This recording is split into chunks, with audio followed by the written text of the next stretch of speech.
Bienvenidos a Escuela para la Memoria con Benjamín Polanco. Un cordial saludo a nuestros queridos atletas de la memoria. Hoy vamos a meternos en un tema que es a la vez fascinante y un poco desconcertante. Hablamos de la lectura, algo que la mayoría hacemos casi sin darnos cuenta, ¿verdad? Pero, ¿qué ocurre cuando de repente esa habilidad se rompe? Imagínense esto por un momento.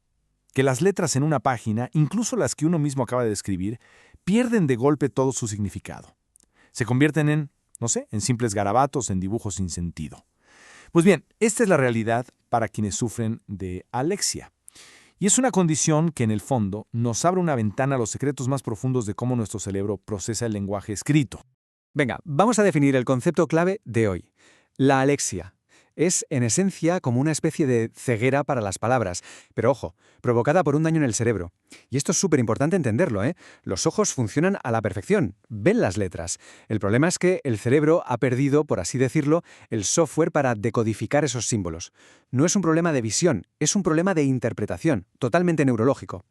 Bueno, pues vamos a empezar por las que se conocen como alexias clásicas. Se llaman así porque son los primeros tipos que se estudiaron y la verdad es que nos revelaron algo increíble, que las áreas del cerebro que usamos para leer y las que usamos para escribir pueden funcionar por separado. A ver, vamos a meternos de lleno con la primera, la alexia posterior. Esta es quizá la más alucinante, la más paradójica de todas, y es la que mejor demuestra esto que decíamos de que leer y escribir son cosas distintas para el cerebro. Imaginen la situación. Una persona puede escribir una frase perfectamente, con todo el sentido del mundo, pero si se le pide que la lea, un segundo después, es incapaz. No puede. Es como si se hubiera cortado el cable que conecta lo que ven sus ojos con el centro del lenguaje. Y lo más curioso es que a veces sí pueden leer algo, pero de una forma lentísima, letra a letra, como si descifraran un código secreto por primera vez en su vida. Vale, ahora pasamos a la alexia central. Y aquí el panorama cambia bastante. La lesión se encuentra en una zona llamada giro angular, que es como, imaginemos que es el centro de mando del lenguaje. Y claro, si se daña el centro de mando, se afecta el núcleo de todo el procesamiento. Por eso, aquí no solo se pierde la capacidad de leer, sino también la de escribir. Es un golpe doble, un caos técnico a la comunicación escrita. Y aquí lo vemos súper claro, ¿no? La gran diferencia es la escritura. En la posterior, la persona puede escribir. Y eso crea esa situación tan extraña. En cambio, en la central, las dos capacidades, leer y escribir, se van al traste. Y esta distinción es clave porque nos da pistas muy buenas sobre dónde está exactamente el daño en el cerebro. Venga, y para terminar con este primer bloque, el de las clásicas, tenemos la alexia anterior o frontal. Como su nombre ya nos dice, la lesión está delante, en el lóbulo frontal. Y muy a menudo va de la mano de la famosa afasia de Broca, que es esa dificultad para producir lenguaje, para hablar. En este caso, la lectura está tan afectada que la persona apenas puede reconocer algunas palabras sueltas y casi siempre las que les son súper familiares. Muy bien, cambiamos de tercio. Vamos a ver ahora otro grupo de alexias, y aquí la cosa es distinta. En estos casos, la dificultad para leer no es el problema en sí mismo, sino que es más bien un síntoma, una consecuencia de un problema cognitivo más grande, más general. Digamos que la alexia es el resultado, no la causa. Ojo a esta, porque es súper interesante, la alexia espacial.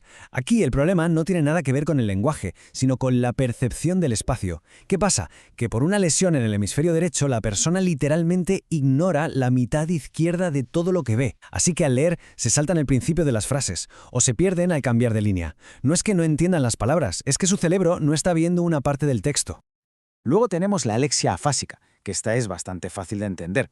A ver, si una persona ya tiene un problema general con el lenguaje, lo que llamamos una afasia, pues es de cajón que ese problema también le afecte al leer. La dificultad para leer es simplemente un reflejo, un espejo de su problema general con el lenguaje. Esta, la alexia atencional, se puede confundir con la posterior, porque la persona también puede escribir. Pero la causa es diferente. Aquí el problema es de atención visual. Es como si el cerebro tuviera problemas para filtrar y enfocarse en las letras que forman una palabra. Imaginemos que las autopistas por las que viaja la información visual están atascadas. La información de cada letra no llega bien a las áreas del lenguaje y por eso no se puede leer, aunque la capacidad de escribir, que va por otra carretera, siga funcionando perfectamente. Vale, y ahora entramos en el terreno más teórico, pero para mí el más fascinante de todos, las alexias psicolingüísticas. Para poder entenderlas, primero tenemos que pararnos a pensar un segundo en cómo leemos todos nosotros en nuestro día a día. La clave de todo esto es que nuestro cerebro, para leer, usa dos rutas o dos estrategias. Por un lado tenemos la ruta léxica. Esto es como nuestro diccionario mental. Reconoce palabras enteras de un solo vistazo. Vemos casa y sabemos lo que es, no la deletreamos. Y por otro lado está la ruta fonológica, que es la que usamos para sonar las letras de una palabra que no conocemos, como, paralelepípedo. Las alexias que vamos a ver ahora ocurren cuando una de estas rutas, o las dos, se estropea. Entonces, ¿qué pasaría si se nos estropea el diccionario mental, la ruta léxica? Pues eso es exactamente la alexia de superficie. La persona se ve obligada a leerlo absolutamente todo usando la otra ruta, la del sonido. Con palabras normales como mesa o sol, pues no hay problema. Pero la cosa se complica con palabras irregulares. El ejemplo típico es con el inglés. Se les pide leer yat y la leen tal cual, como se escribe en español, porque no pueden reconocerla de golpe, la regularizan. Y ahora justo lo contrario, la alexia fonológica. Aquí lo que se ha dañado es la ruta del sonido, la de sonar las letras. El resultado, la persona puede leer sin problema todas las palabras que ya tiene en su diccionario mental. El problema llega con palabras nuevas, que no ha visto nunca, o con palabras inventadas, lo que llamamos pseudopalabras. Si le pones delante la palabra blick, por ejemplo, no va a poder leerla. ¿Por qué? Porque no está en su diccionario y no tiene la herramienta para descifrarla por el sonido. Y llegamos a la última de este grupo, la alexia profunda. Y esta es, sin duda, la más grave de todas. Es el peor escenario. Ocurre cuando una lesión cerebral es tan grande que se carga las dos rutas a la vez, la léxica y la fonológica. El resultado es devastador. La capacidad para leer y también para escribir queda prácticamente aniquilada. Es una desconexión casi total del mundo del lenguaje escrito. A ver, que para que quede claro, lo podemos resumir muy fácil. Alexia de superficie, falla el diccionario visual. Alexia fonológica, falla la ruta del sonido. Y alexia profunda, fallan las dos.